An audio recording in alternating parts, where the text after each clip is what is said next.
Hello friends, welcome to easy syllabus. But आज हम लोग सिलेबस की बात नहीं कर रहे हैं। एक्चुअली हुआ क्या, आज मैं एक बुक पढ़ रहा था, think and grow rich, written by Napoleon Hill. उसमें मुझे एक बहुत ही इंटरेस्टिंग फैक्ट्स मिले। और होता क्या है, जैसे हम इंसान क्या करते हैं, एक अंडरस्टैंडिंग के बाद हमेशा चाहते हैं हाँ कि पैसे हो, हमारे पास हो, बहुत पैसे हो, इतना अमीर हो कि कोई भी चीज़ की दिक्कत नहीं हो। लाइक ऐसा हम लोग सोचते हैं ना। बट उसके लिए हम क्या करते हैं, विश करते रहते हैं कि मेरे पास इतने पैसे हो, कहाँ से लॉटरी लग जाए, ये हो जाए, वो हो जाए, ये सब हम लोग करते रहते हैं। बट एक्चुअली विश करने से हम अमीर तो बन नहीं सकते। तो ये होता कैसे, ये जो प्लानिंग है कैसे करना चाहिए, ये बुक में बहुत अच्छे से एक्सप्लेन किया गया। बहुत ही प्यारा लगा मुझे, तो मुझे लगा कि आप लोग के साथ भी शेयर करना चाहिए इसको। ये है क्या, इसमें बताया गया टोटल कि आप प्लानिंग को 6 प्रैक्टिकल स्टेप्स में डिवाइड कर सकते हैं।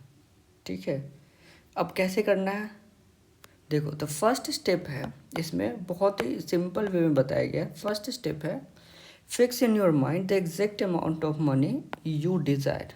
ठीक है, अब अपने माइंड में क्या करना है, एग्जैक्ट अमाउंट ऑफ मनी जो आपको चाहिए। कब चाहिए भाई, तो 5 साल बाद चाहिए होगा, 10 साल बाद चाहिए होगा, तो एक टाइम फ्रेम फिक्स कर लो कि आफ्टर 5 ईयर्स, 5 साल के बाद मेरे पास टोटल लेट से 1.5 करोड़। मैं सोच रहा हूँ इतना, बट पता नहीं, देखते हैं। मैं एग्जाम्पल के लिए बता रहा हूँ, ठीक है, कि आफ्टर 5 ईयर्स मेरे पास 1.5 करोड़ रुपए होने चाहिए।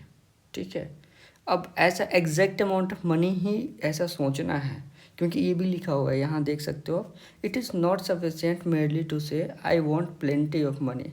ऐसा हम लोग बोल देते हैं ना कि हाँ, कि 5 साल बाद देखना मेरे पास बहुत पैसे होंगे, तो थोड़ा सा वो कैजुअली ले लेते हैं हम चीज़ों को। लेकिन एग्जैक्ट अमाउंट रहेगा तो खुद को हम क्या कर सकते हैं, चैलेंज कर सकते हैं। टाइम टू टाइम हम कह सकते हैं कि हाँ, मेरे पास इतना होना चाहिए था after 1 year, 2 year, 3 year, up to 5 years, ऐसा। ठीक है, अब कह रहा है कि मनी साइकोलॉजी, इसके पीछे साइकोलॉजी क्या है, कि अगर एक आपको डेडलाइन मिल जाएगा ना कि अभी 2024 है, 2029 तक मेरे पास इतना संपत्ति होना चाहिए, इतना पैसा होना चाहिए, इतना कैपिटल होना चाहिए, तो डेडलाइन मिलने के बाद आप वर्क करना स्टार्ट कर देते हो। जैसे आप अभी अभी ऑफिस जा रहे हो, तो ऑफिस में भी आपको मिलता होगा डेडलाइन कि शाम तक इतने प्रेजेंटेशंस रेडी होने चाहिए। ठीक है, तो ये सब चीज़ें हैं, तो ये साइकोलॉजी है इसके पीछे। सेकंड सेकंड सेकंड एक्चुअली है क्या, सेकंड बहुत अच्छा लगा मुझे भी ये। सेकंड है कि exactly what you intend to give in return for the money you desire. ठीक है, ये आपको डिटरमाइन करना है कि आप इसके बदले क्या देना चाहते हो, क्या दे सकते हो आप इसके बदले। Time, investment. ठीक है, पढ़ाई कर रहे हो तभी पढ़ाई करो, पढ़ाई के बाद जॉब करोगे, जॉब में जो पैसे आएंगे उसको इन्वेस्ट करोगे। तो आप इसके लिए कितना टाइम दे सकते हो, इसके रिटर्न में आप क्या दे सकते हो, टाइम दे सकते हो, रिटर्न दे सकते हो, इन्वेस्टमेंट दे सकते हो। पढ़ाई करोगे तो इन्वेस्टमेंट ही होगा वो। ठीक है, इस तरह का। उसके बाद है, एक डेफिनेट डेट होना चाहिए आपके पास। थर्ड है, एक डेफिनेट डेट होना चाहिए जब आप ये when you intend to possess the money you desire. तो डेफिनेट डेट कहने का मतलब, जैसे आफ्टर 5 ईयर्स की बात कर रहे हैं, ठीक है, एग्जांपल के लिए, तो 2024 है दिसंबर ये। आफ्टर 5 ईयर्स हम चले जाएंगे दिसंबर 2029। दिसंबर 2029 तक मेरे पास इतने पैसे होने चाहिए। ठीक है, ये डेडलाइन खुद को देना है।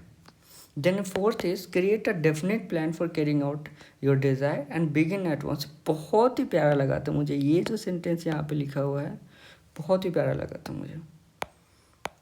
कभी कभी क्या होता है कि हम लोग अपने काम को डिले करते जाते हैं कि हाँ, इसमें मैं परफेक्ट बनूंगा तभी स्टार्ट करूँगा। लेकिन ऐसा कुछ नहीं है। माइंड में आइडिया आता है, प्लानिंग होती है, कहीं से भी आप स्टार्ट कर दो। आइडिया आया, प्लान बना, स्टार्ट कर दो, कि वेदर यू आर रेडी और not to put this plan into actions. ठीक है, जब भी आपको आइडिया आता है, begin at once whether you are ready और नॉट। ठीक है, एंड द पांचवा क्या है, फिफ्थ है, कि जो भी स्टेटमेंट जो भी आप चीज़ कर रहे हो इसमें कि अमाउंट कितना होगा, लाइक जो टाइम फ्रेम ले रहे हो 5 ईयर का, जो 5 ईयर्स का, उसको डिवाइड कर दो टाइम लिमिट्स में। फर्स्ट ईयर के बाद कितना, सेकेंड ईयर के बाद कितना, थर्ड ईयर के बाद कितना, इस तरह से डेडलाइन देते जाओ खुद को, और इस क्लियर करके लिखो, कहीं कंसाइज स्टेटमेंट बनाना है इन सब चीज़ों का, ठीक है। और किस तरह से आप प्लान कर रहे हो, टाइम किस तरह से देना है, इन्वेस्टमेंट किस तरह से करना है, ये सब क्लियर स्टेटमेंट बनाओ। एक्चुअली है क्या, मुझे बहुत इंटरेस्टिंग लगा ये, तो एक प्रॉपर स्टेटमेंट का एक्सेल शीट में बना के आप लोगों को दे सकता हूँ कि इस तरह से आप प्लान बना सकते हैं। देन लास्ट क्या है, सिक्स्थ है कि जो भी स्टेटमेंट आप लिखोगे उसको डेली बेसिस पे रीड करना है, twice daily, once just before retiring at night, once after rising in morning. ऐसा कर सकते हैं डेली बेसिस पे, बट थोड़ा सा हेक्टिक हो जाएगा। बट इससे होता क्या है, फ़ायदा क्या होता है, इसका इम्पैक्ट होता है कि जैसे हम सुबह उठते हैं पॉजिटिव इंटेंट के साथ कुछ काम करना स्टार्ट करते हैं तो पूरा दिन अच्छा होता है, ठीक है। अच्छे वाइब्स आते रहते हैं आसपास से भी, ठीक है। और उसके बाद आप देखोगे कि your self already in position of money, ऐसा आपको फील होने लगेगा, बिलीव होने लगेगा, ठीक है। तो ये बहुत ही इंटरेस्टिंग लगा था मुझे, तो मैंने सोचा कि मैं शेयर करता हूँ सबके साथ। तो ये टोटल 6 स्टेप्स हैं इसमें, ठीक है, जो हमें एक्चुअली प्लान करना चाहिए। अगर आप अभी वर्क कर रहे हो तो सैलरी का कुछ परसेंट, लाइक सैलरी का 20% एटलीस्ट आप इन्वेस्ट करो कहीं भी, इंडेक्स म्यूचुअल फंड में ही करो लॉन्ग टर्म के लिए। फिर मान लो आफ्टर 5 ईयर्स आपके जो इन्वेस्टमेंट बन गए 1 करोड़, ठीक है, तो 1 करोड़ का 50 लैक्स यूज़ कर लो, आप 50 लैक्स फिर से इन्वेस्ट कर दो। फिर इसी तरह से बढ़ते जाएंगे, और उसके बाद आप रिटायर भी अर्ली एज रिटायरमेंट भी ले सकते हैं, जॉब करने की ज़रूरत ही नहीं है। तो ये सब चीज़ें आप कर सकते हैं इसमें। तो मैं नेक्स्ट वीडियो में और अच्छे से एक्सप्लेन करूँगा इन सब चीज़ों को। ओके, तब तक के लिए टाटा, एंड प्लीज़ सब्सक्राइब। हाँ।